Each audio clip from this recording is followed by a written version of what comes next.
So we can all just come into the moment here together, remembering that there is only ever one moment, this moment. There are no moments from the past to dwell upon, and there are actually no moments yet to come. There is just this one always moment, right now, right here.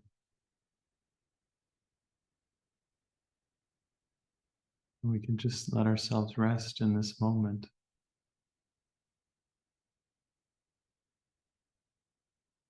This one moment with no beginnings and also no endings. This eternal, always moment.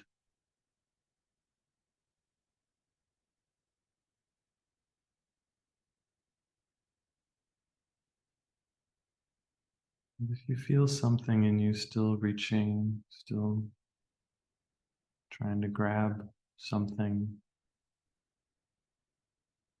you can just invite that part into the rest as well.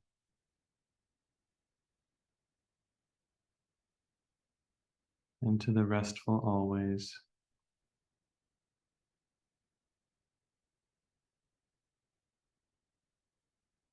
Into the immortal now.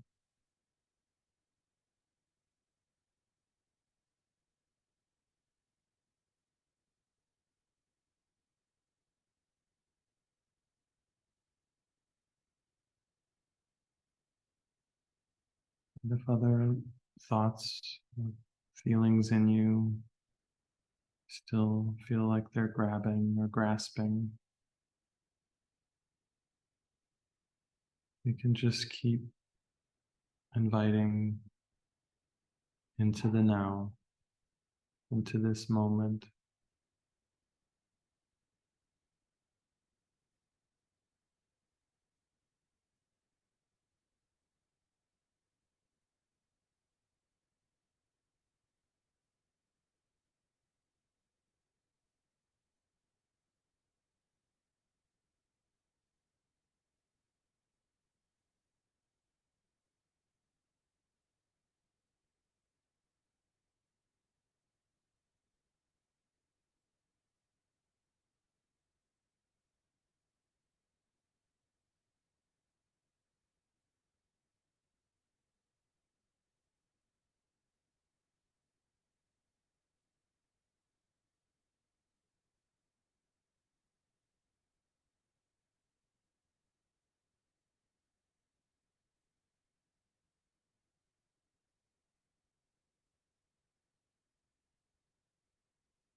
And this now keeps bringing us back here,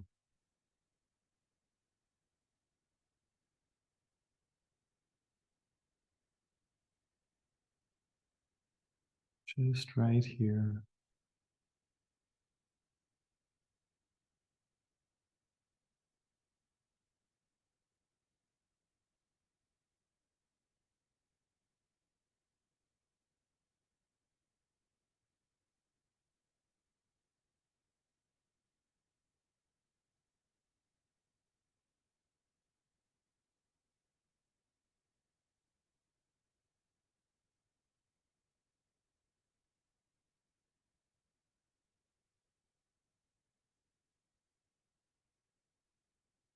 Nothing's ever happened before now.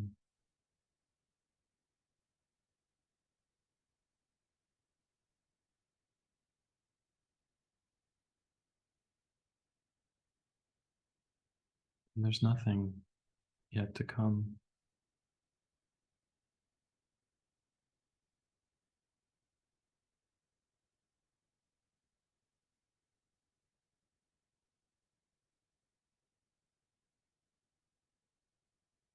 In fact, there's nothing beyond right here in this moment.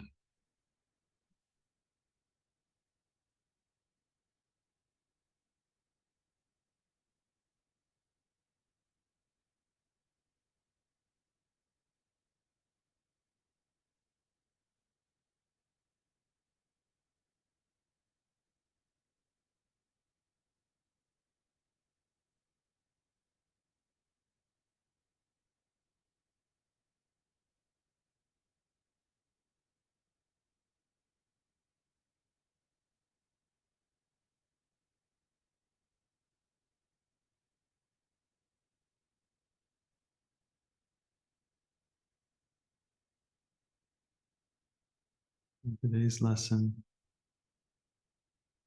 today I will judge nothing that occurs.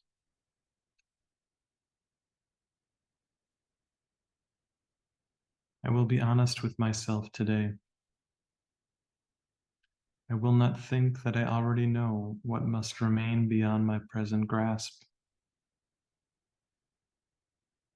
I will not think I understand the whole from bits of my perception, which are all that I can see.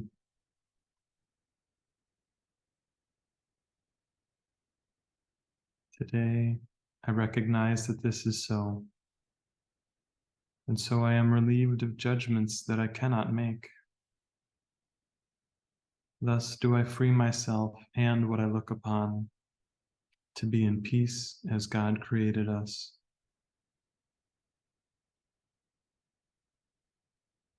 Father, today I leave creation free to be itself. I honor all its parts, in which I am included. We are one because each part contains your memory, and truth must shine in all of us as one.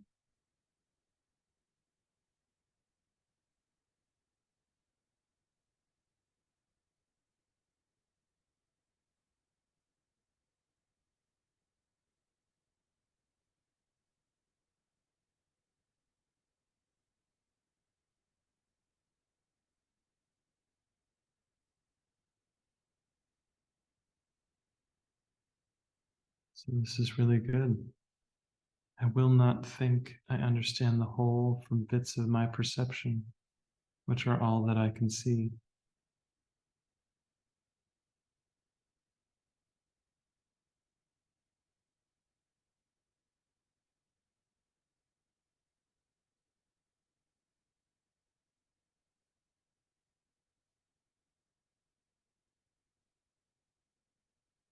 It's been a heavy burden to believe that we understand what we see.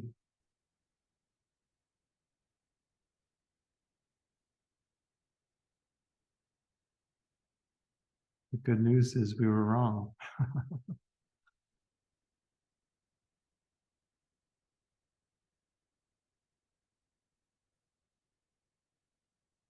And also more good news is there is one who does understand, because they have the whole picture. We can always turn to Holy Spirit.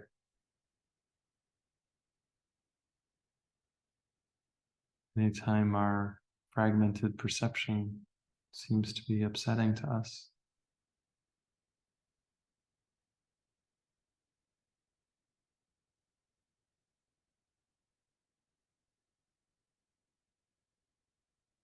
You can actually use this sentence as like a prayer anytime there's some lack of peace. I will not think I understand the whole from bits of my perception, which are all that I can see.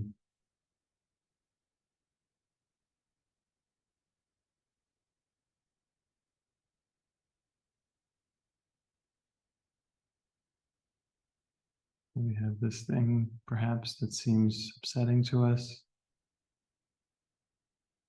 You can remember,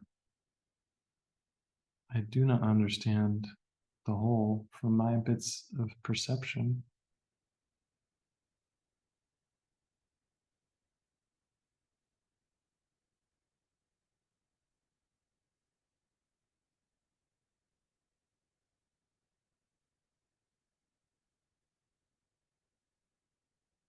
I'm not at peace. That's because I'm not perceiving my right mind.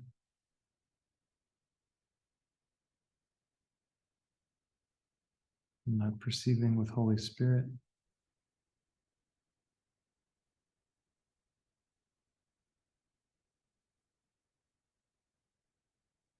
So before we try to get right with the world, get right with the situation, and to get right with Spirit,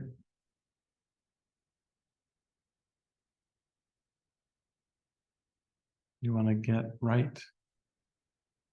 right-minded.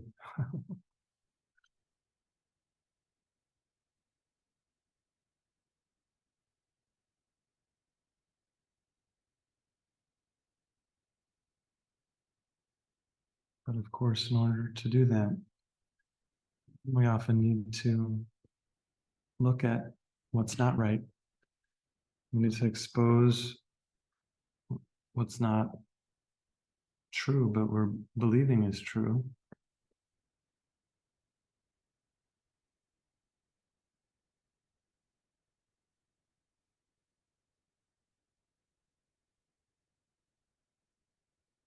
So what is it that you're believing is true that you actually know is not true?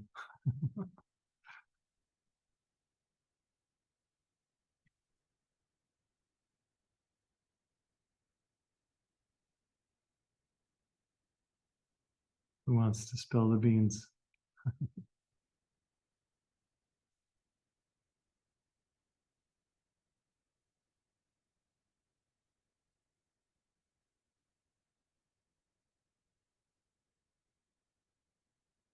Aaron?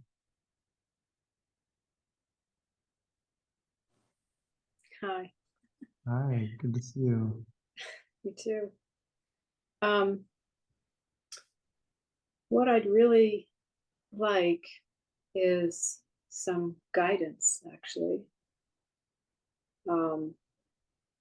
So sorry, I have to give you a small amount as possible of backstory a little bit. I had this friend since I was 3, best of friends, for 55 years.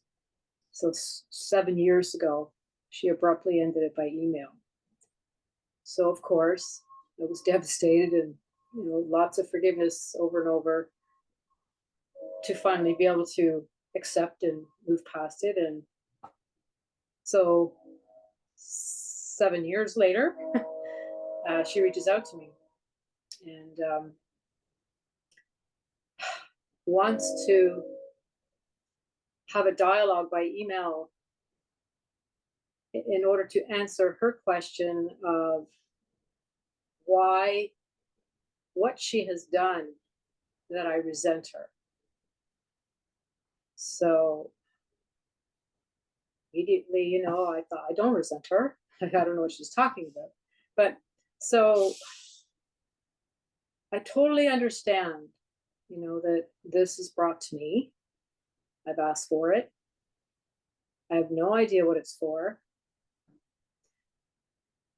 But my I guess my question, really, my guidance, I'm asking for guidance in how to respond, because in the little bit of back and forth we did yesterday by email, she referred to, I guess, from teenagehood,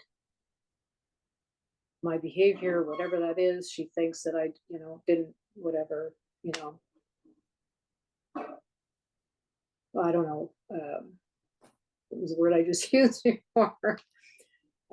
That I resent her somehow, that the way I behaved for years. I mean, I don't understand it, but my point is, it's from so long ago. Basically 50 years ago. I'm 65, so 50 years ago. And I don't know how to respond because of where I know her mind is at. So I'm thinking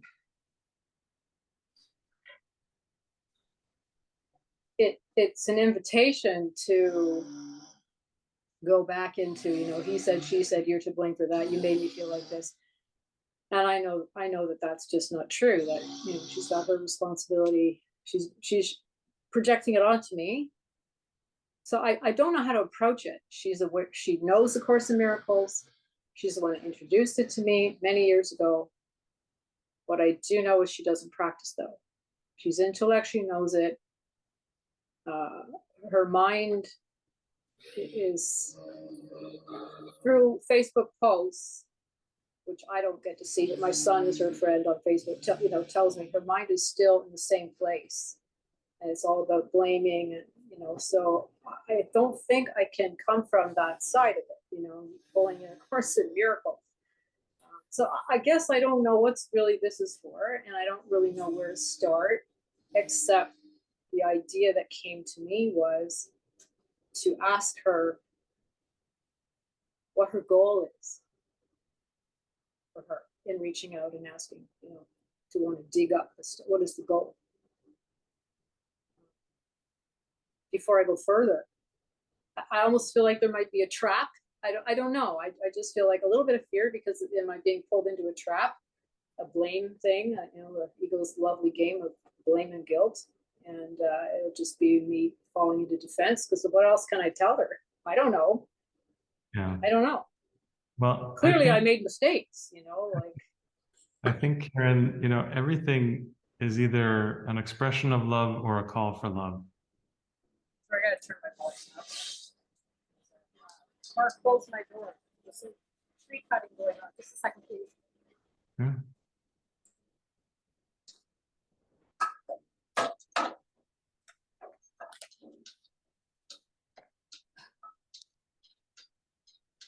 Okay. Yeah. So I was just saying, I think everything is an expression of love or a call for love. Yes. And it just feels to me like she's calling out for love. If she has some distortions in her perception, or how she, thinks about, parts of your connection from the past, like you said, those are hers to deal with. And I think without defense, maybe you can answer her questions, and maybe that will dispel some of what she's been carrying around.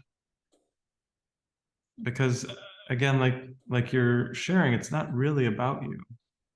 This is about some image that she's been carrying around in her for years and years and years. And, regardless of where she is on her path, it sounds like maybe she actually wants to try to let some of it go.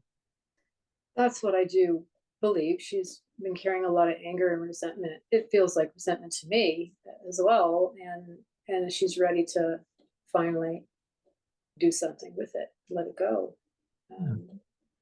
Maybe you offer her an invitation. Her anger is at you because she's projecting something on you. But the invitation is to stop projecting. Yes. And if she so much wants to join with you, she must stop projecting, because the projection is a wall that she puts up, and then she wants you to agree or something. But I don't know that she wants to join with me, like to continue forward, except to just maybe put this to bed for herself. I don't get that picture that let's be friends again. And that's okay if that's not what she wants for me. But what was I going to say? What I can honestly say, I mean, without saying one, specifying one thing that perhaps went wrong, is I can own up that I wasn't authentic for a while, like for I don't know how long, and she wasn't either. So because I think there was such great fear in disrupting, or putting conflict into this long relationship, a fear of it might go away. So in the not being authentic between the two of us ended up destroying the relationship in the end anyway. Nobody could really be honest and share what might have been on their mind in the present moment and work it through. So I guess there's a lot of pretense as well. Now, it doesn't sound like that's what she's referring to, but that's the energy that I remember being there for myself. And the fact that she ended it so abruptly after 55 years told me that she hadn't been authentic with me either, because she never said there was anything wrong for us to even talk about. So I think it's good, kind of whatever direction this takes, as you feel to share things like this with her, just to really focus on you. Focus, like if you feel like there were things that were not authentic in you in the connection, you can share that. And you don't have to talk about how you perceive her maybe so much, but just focus on where you are, where you've been, and that you see things differently now. Those are all kind of helpful things to share. But like you said, I already did in an email before. Yeah, I told her, that I'm not the same as I was like 7 years ago. For one thing, I told her about the spiritual path and what I've been practicing, and that I don't come from that same place in my mind. But to her, that's all well and good, but I want to deal with what you did as a teenager. Like, it starts there. So if she needs to get something off her chest, sometimes all you need to do is just listen. You might not even need to say much in response. It's her thing that she's trying to deal with. So yeah.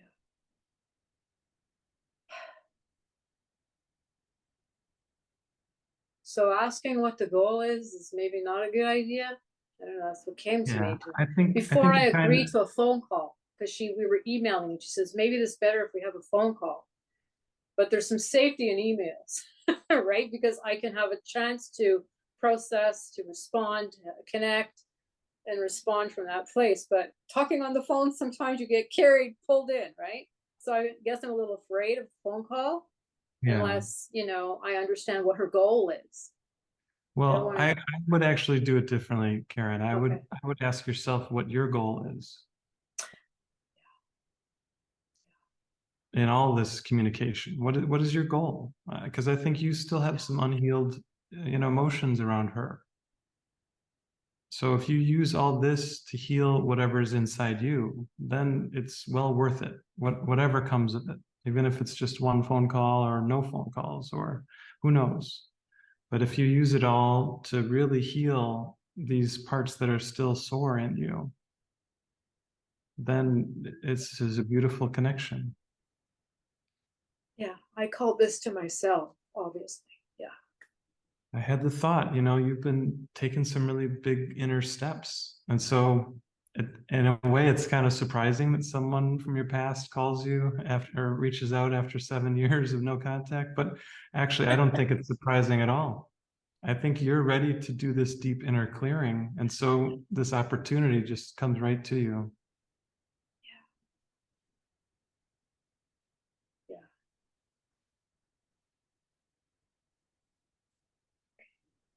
I think Thank you. I think you're ready. You're ready to use it for this healing. And just to really keep that in the front of your mind with every communication, every interaction with her.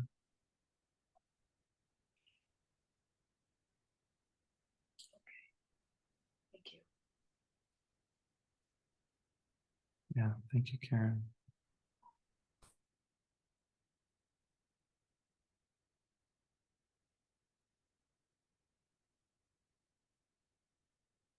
And maybe to remember today's workbook lesson too. Today I will judge nothing that occurs.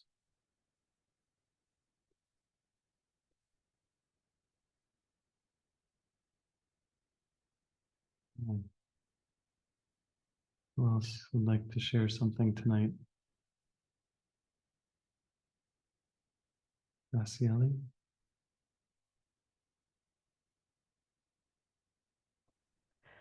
Hi. Hi, Graciela.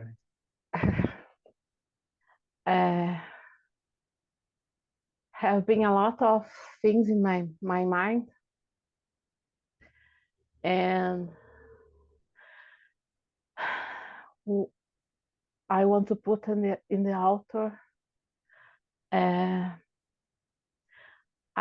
share with Jenny that I was angry at my husband, and I was in that lesson that everything is a mirror for me.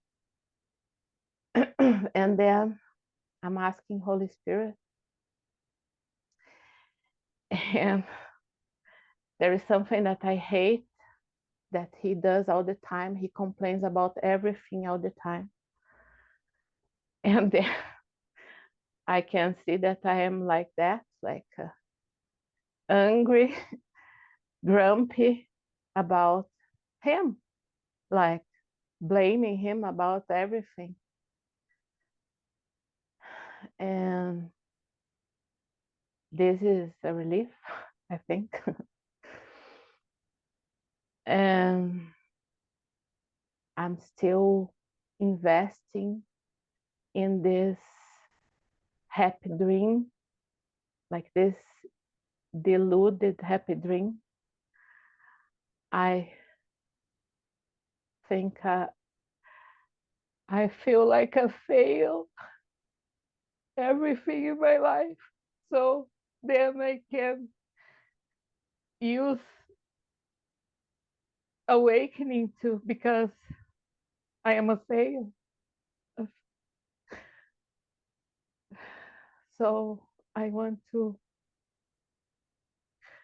express this, take it off my chest. And Did you say you believe you can use awakening, or that you can't use awakening? it's like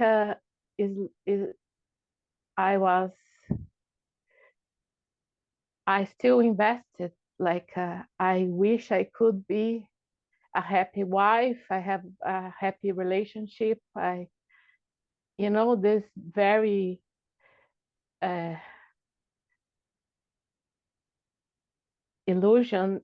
deluded dream that we dream it from when we were teenagers. And then I fail in everything twice. So I can run away and just like I was a fail in everything. So now I will forgive everything, like my ego is telling me this, like you are a fail. Really. Welcome to this team, because I also fail in everything in the world, except for when I included God. Yeah. For awakening. So you don't have to succeed in the world before you take your steps in awakening. The ego would say, now you should stay and fix the world, but Jesus says, no, you can't fix the world. The world is born in error, This is the set of lessons we are in now. Is what is the world? The world is false perception, born in error, and it will disappear from the nothingness where it came when it's all forgiven. And you can't forgive it and play the world's roles and games and careers and future success. Yeah. You cannot do both, because then you still believe in the world, which there's no punishment for that, but it's also no success or awakening. There's no gain spiritually, by playing on in this dream. Yeah, I know that. I feel in my heart. But Yeah. I was looking at this like I still have some investments. Good to see. Yeah. Thanks for putting it on the altar. Yeah. And I don't Yeah. want to, everything that I want is peace of God.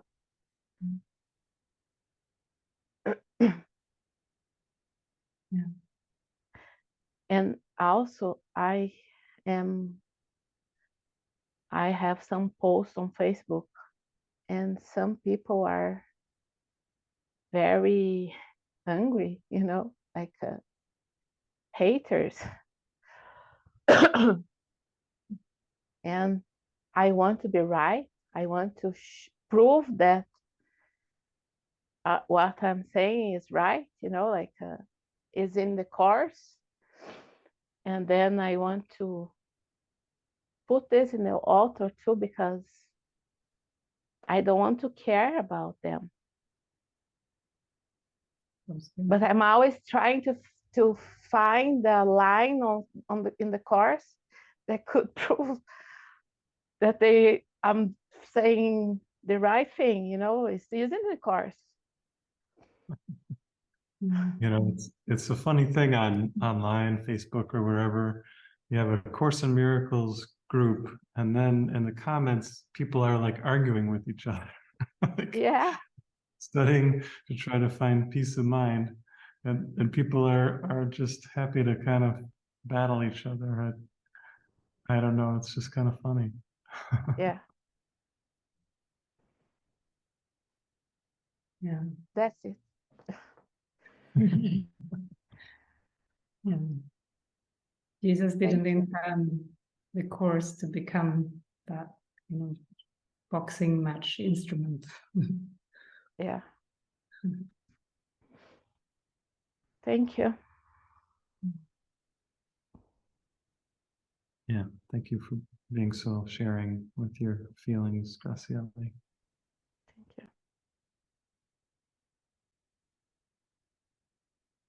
Yeah. I used to just move on. If people want to fight about the course on Facebook, if it's on my own post, I can delete the comments.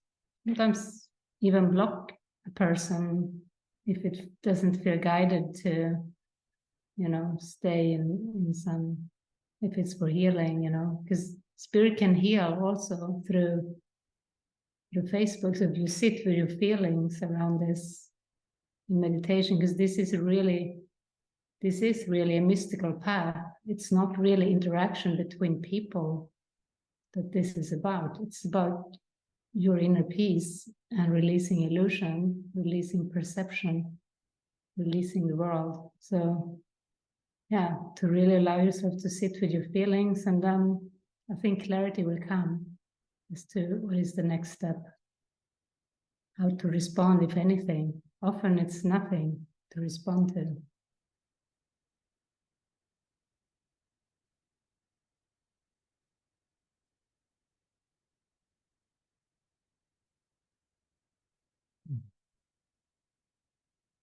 And just keep going on. Solvay. Go to your next Solvay.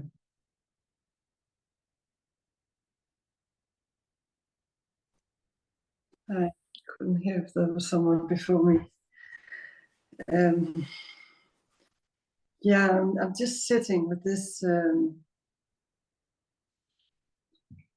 I think somewhere I'm terrified of the idea that I might get some work, and then I'm used a lot of time now to just keep sending out things, writing my name out, going out, just knocking on doors, going in places, having to send emails, and I can see all this kind of selling myself is really uncomfortable for me. And I'm just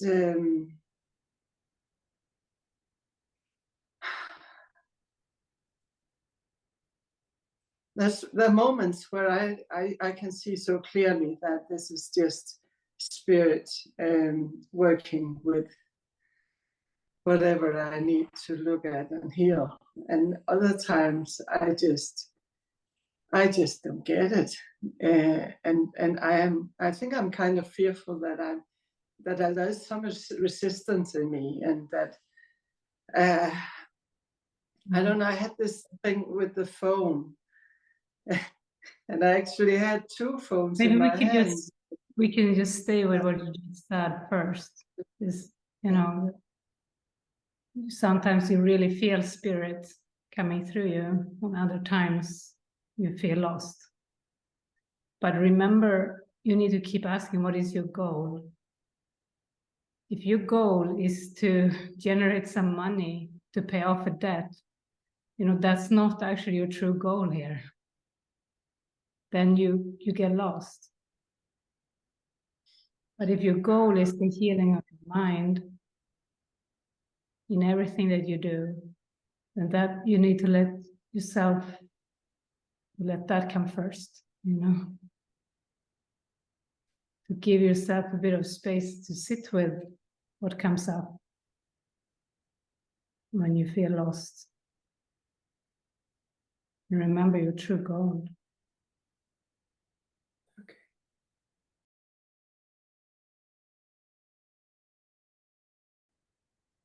And so that was, yeah. Does the other issue fall away then? Or is there still something with the phones?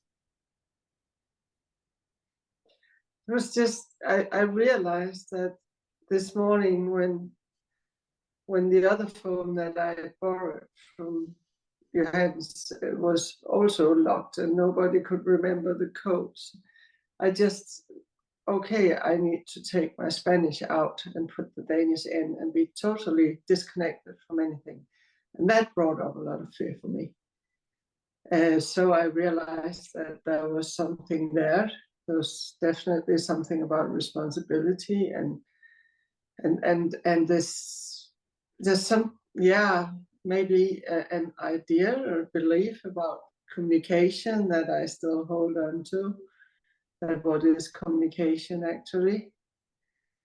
I still think it's out there in the world, in a phone. And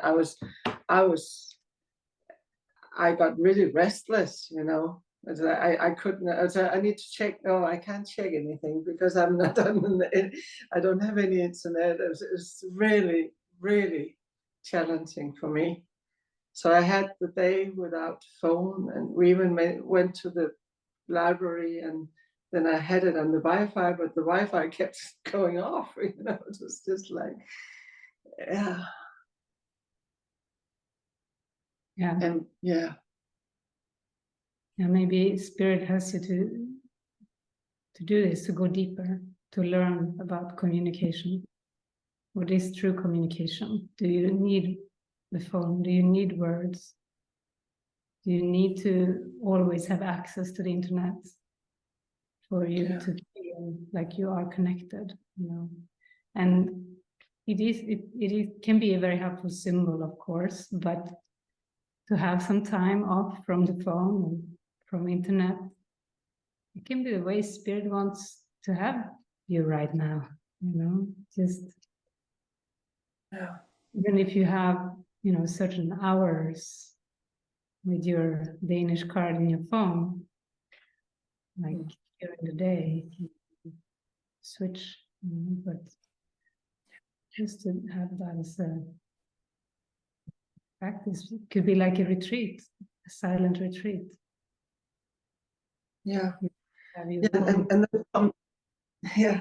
then come this in, you know, they could actually contact me on email, and then I would not see it, and there's this responsibility and this fear of missing out, or yeah, the whole thing comes up in that, yeah.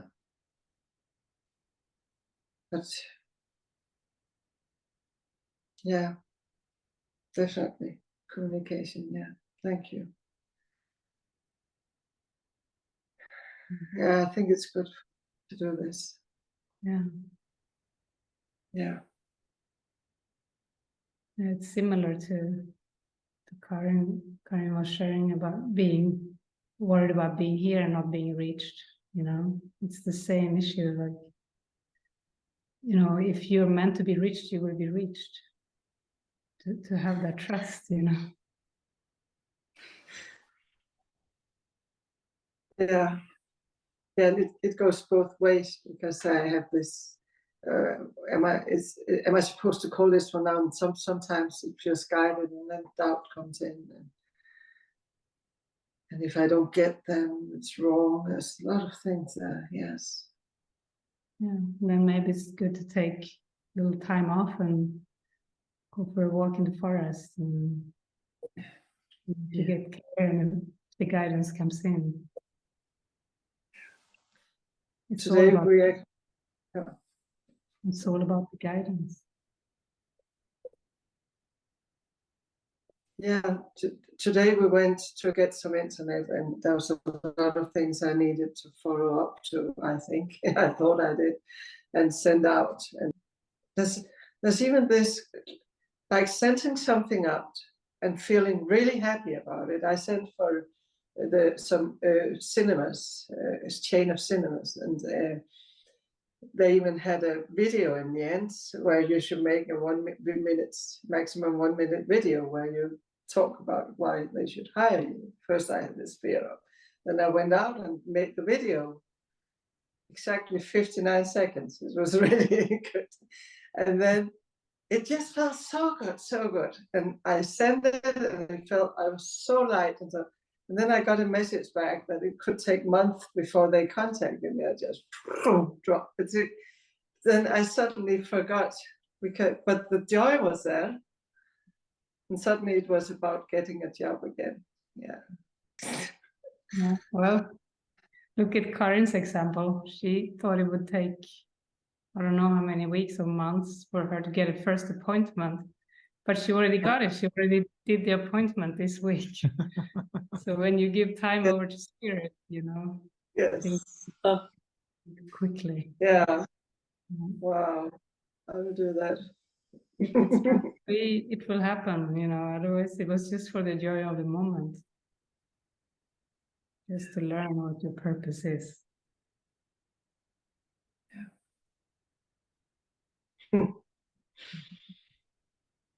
Thank you. Thank you.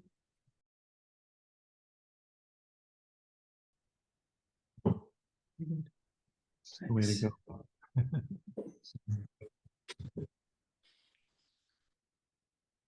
Wesley.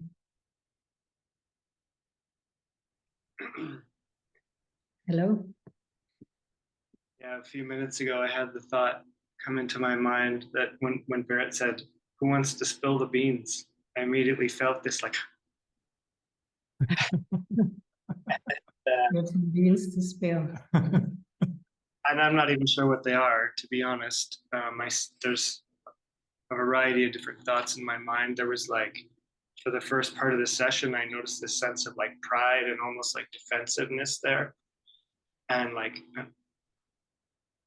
yeah, like a spiritual persona or something come up. And then when I remembered the spill the beans, it was just like slowly, it just started to release. And I just remembered feeling also at the beginning a deep sense of gratitude for being able to be here and just having you guys support us in reflecting back what you're hearing from the spirit.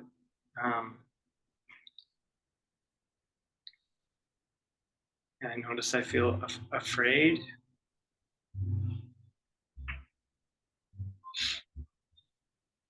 I don't know if I'm like afraid I'm going to do something wrong or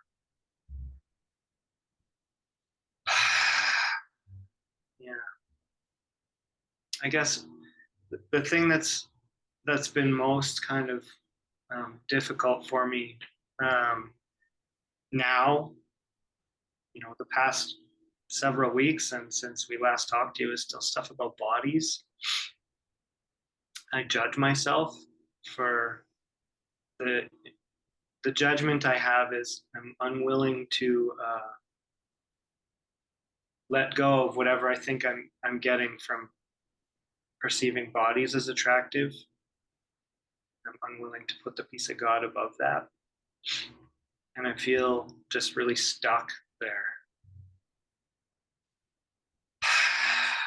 I notice it's like there's a sense of pleasure there every time I look at a body and I perceive it as attractive.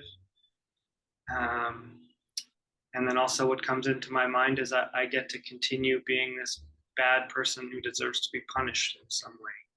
But I have these thoughts and these perceptions of this, but it doesn't seem to get at the emotion or whatever is there.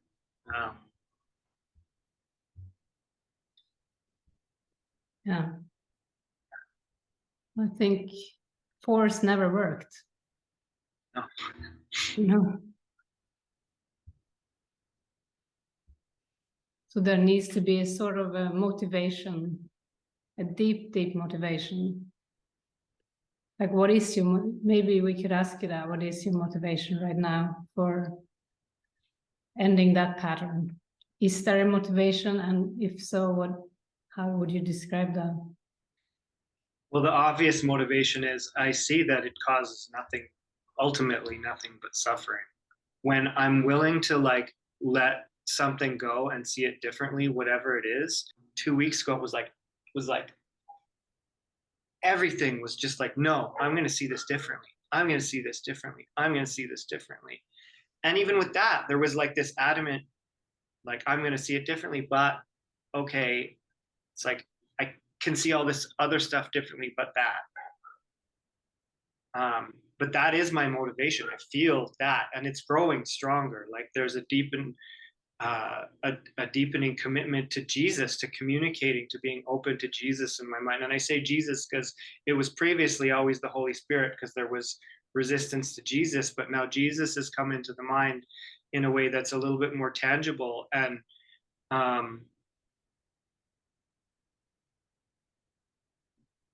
God, I can feel his love, and I know he's there, and yeah, I mean, there's lots of resistance and feeling coming up right now, and it's like I want to be in that, and it doesn't matter if I call it Jesus or if I call it whatever, but it's like that deepening. I know that I'm in safety and love and peace of mind in that, and yeah, and then the stuff about the bodies comes up, and it's like, oh, that's not gonna work. And I do ask.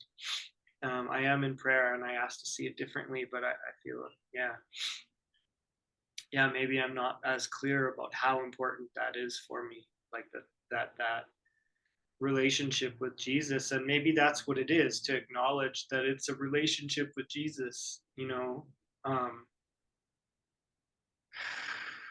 and I'm afraid of what the world is going to think about that. I still have those self-judgments.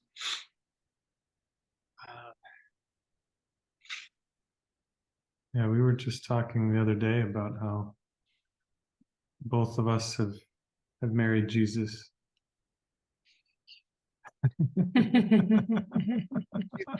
You did. Well, not in the form, anyways. Yeah, I married Jesus. Yeah. Well, I had the same experience 10 years ago, 11 years ago.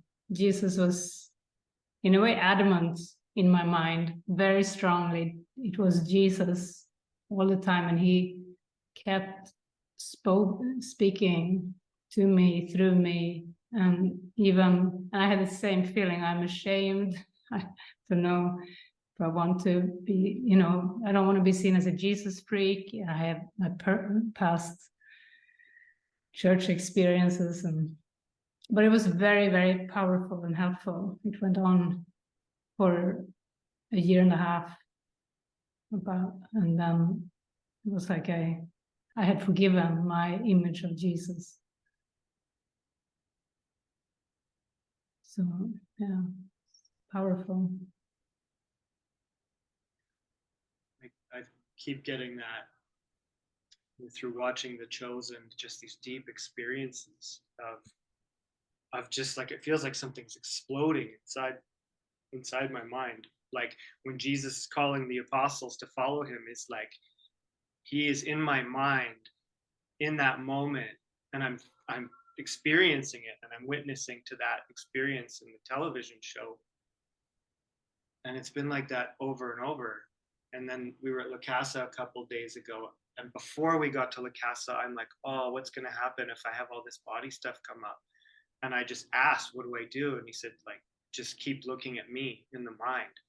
And then we got to La Casa and we had this beautiful ceremony. And afterwards, we had a lunch, and Eric was like, I'm just going to play one song, and then we'll have a time to express our gratitude.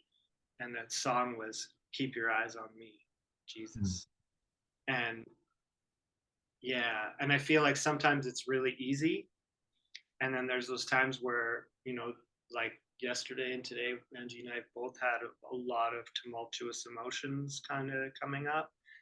And then there's like not that same awareness and faith, because I'm not in that depth of like feeling the presence.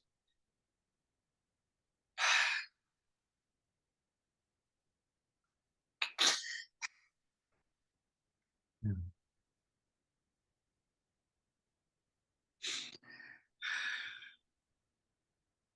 Yeah, you can let you can let the you can let the call to him pull you through it. The call to him will pull you through everything.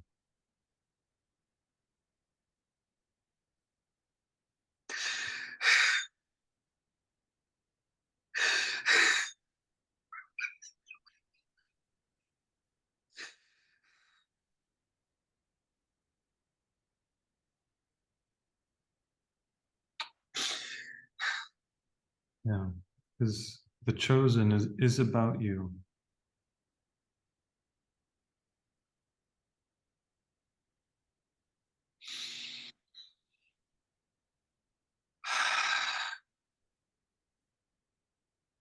That's why it hits so deep.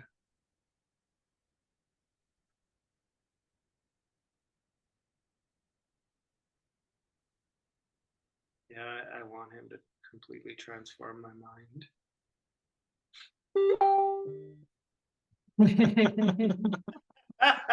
Ding!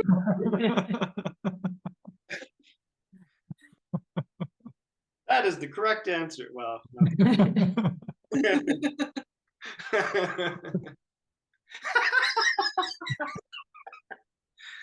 Yeah. Yeah, he's got a good sense of humor too.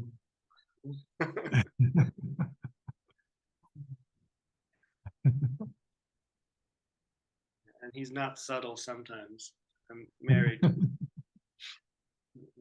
Yeah. Makes it really obvious.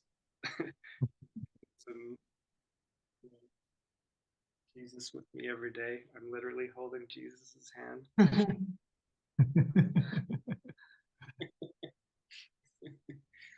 Yeah.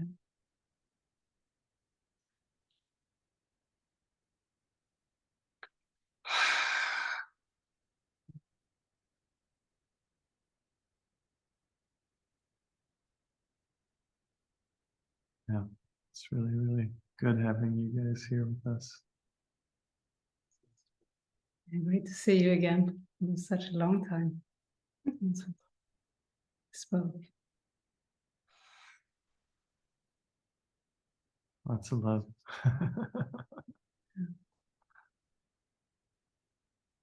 Lots and lots.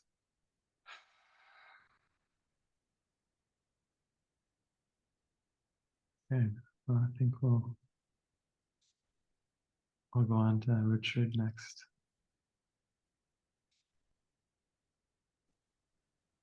Hi, guys. Hi, Richard. I think I just want to place something on the altar. I'm up here right now with Lynn and Julie. We're here with Greg, and we're working on the house in Peachland. Mm-hmm. So I was doing some electrical work yesterday, and things weren't meeting my expectations. So, and this is such a common for me. My whole life doing electrical has been one big temper tantrum. Pretty constant temper tantrum, like of having an idea of how things should fit together, and then they don't. And then I think it's like a fear comes up, and all of these judgments flare up, and it's always about blaming the person that came before me, how they didn't do it right, they didn't take the time, they're an idiot, they're this, they're that, they're that. So that was all coming up yesterday, very familiar.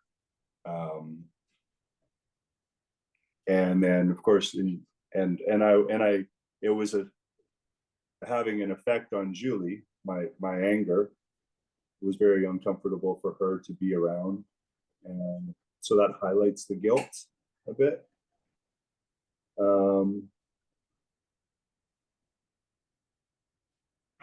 Yeah, and I just, it was just like, okay, there it is again. Like, Yeah.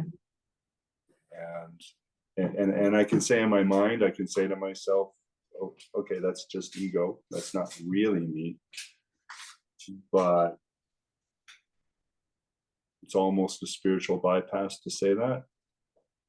It's like, yeah, I get that's the truth, but I'm not there. Well, you're describing a pattern of reacting, and it's okay. It's not your true self, but it's Richard. It's Richard's pattern, Mm-hmm. And you're probably seeking for the perfect electrical setup, but you're never going to find it.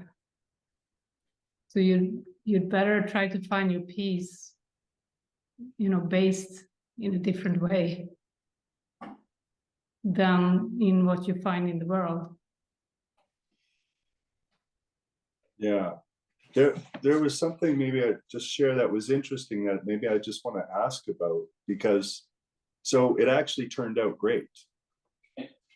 And I found myself, like as Julie was saying, reminding me of the lesson, and she's saying, come on. And I was just, I was hearing it, but it kind of took me a while. I didn't stop and just go, okay, yeah, I get it. But it did feel like, well, I did sort of pause, but not in a way that I thought was, really prayerful, like the form.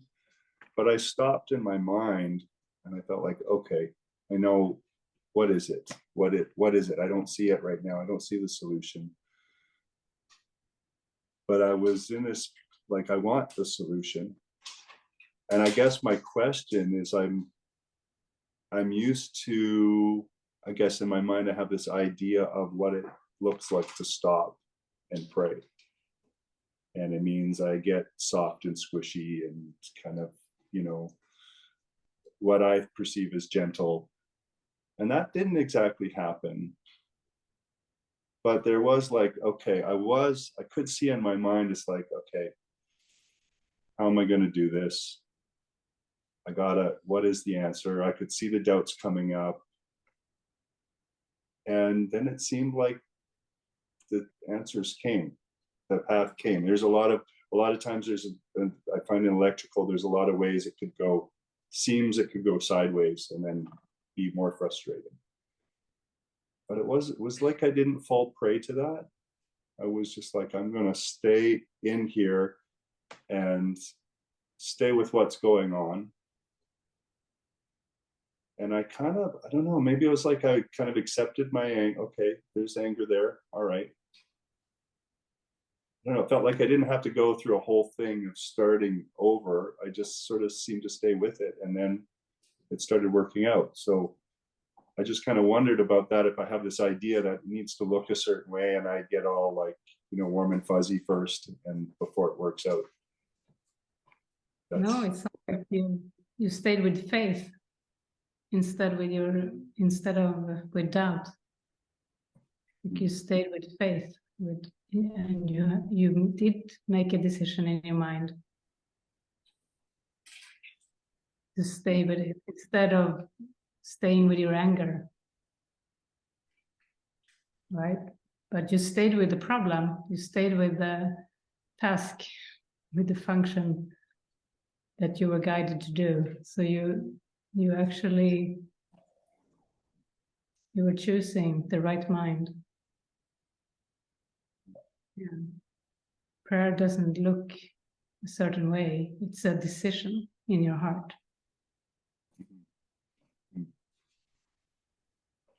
Okay. Yeah. Thank you. I think that's like a new piece for me. Yeah. I get cricket sounds. Okay. Right, you get your affirmation sound too. That's for the lesson, my reminder for the lesson. Great. Okay. Thank you. Thank you. Thank you. Thank you.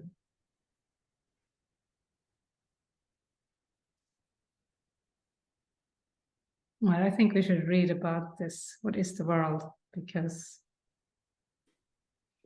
everything you guys are talking about is about releasing the false perception. Sounds good. Yeah. Because this is where I think on the third lesson in this what is the world chunk of lessons, right? Mhm. The world is false perception. It is born of error and it has not left its source. It is born of error and it has not left its source. It will remain no longer than the thought that gave it birth is cherished. When the thought of separation has been changed to one of true forgiveness, will the world be seen in quite another light, and one which leads to truth, where all the world must disappear and all its errors vanish. Now its source is gone, and its effects are gone as well. So the thought of separation gives birth to the world. And when that thought is changed to a thought of true forgiveness, then this source disappears, this source of the world itself disappears. The world was made as an attack on God. It symbolizes fear. And what is fear except love's absence?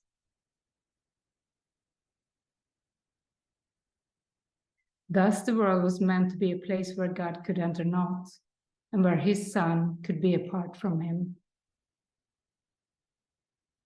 Here was perception born, for knowledge could not cause such insane thoughts. But eyes deceive, and ears hear falsely. Now mistakes become quite possible, for certainty has gone. So the world was made as an attack on God. And that's what caused more perception, false perception. So this is, the healing is to see the attack thought and let it go, to not cherish it. The mechanisms of illusion have been born instead. And now they go to find what has been given them to seek. Their aim is to fulfill the purpose which the world was made to witness and make real. They see in its illusions but a solid base where truth exists upheld apart from lies. Yet everything that they report is but illusion, which is kept apart from truth. So it's a believed truth.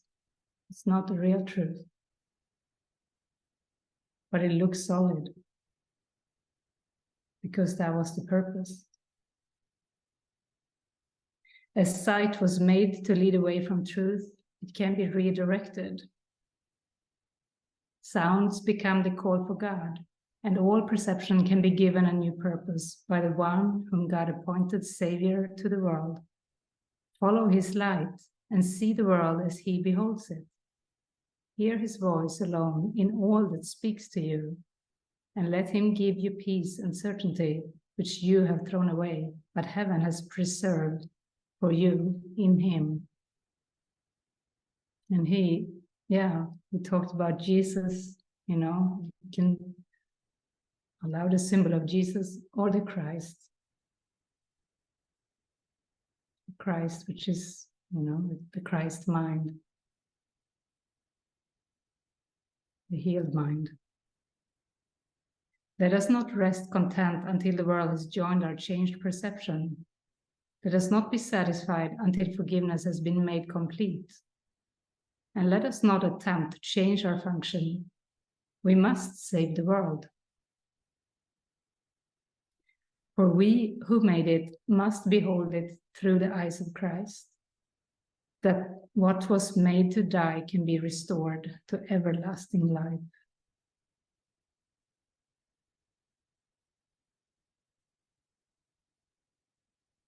Amen. Amen.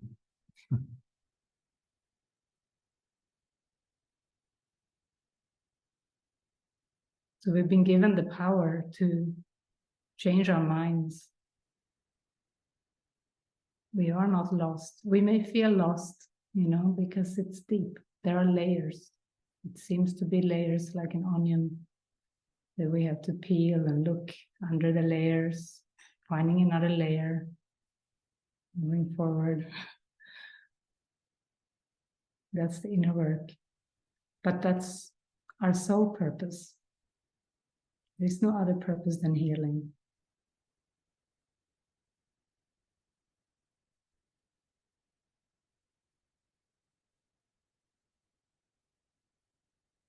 And it's always in the present that we get the opportunity to heal and to choose forgiveness instead of false perception. So always available in the present, like in the meditation with Barret, it was all about the present moment.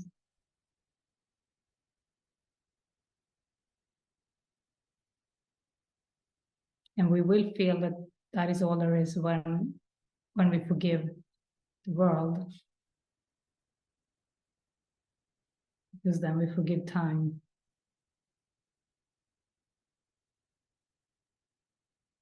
And so even history would not exist if we didn't keep making the same mistake in the present. That's why we can choose forgiveness in the present, and we release history.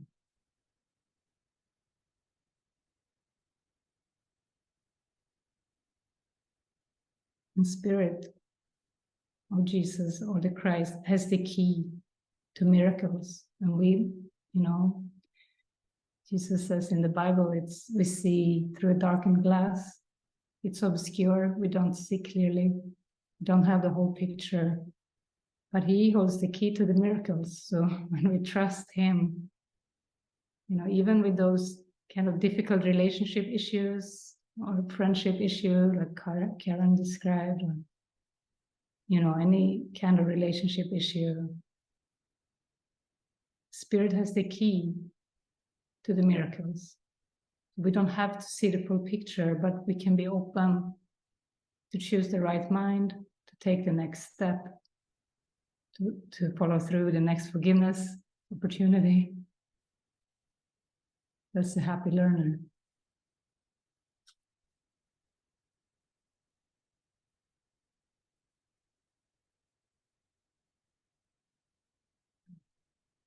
So helpful.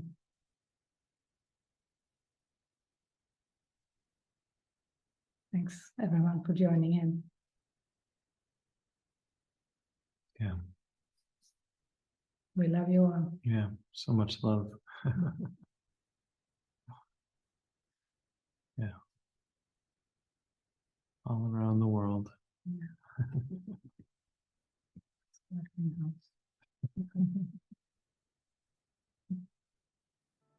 Yeah. See you again next time. See you soon.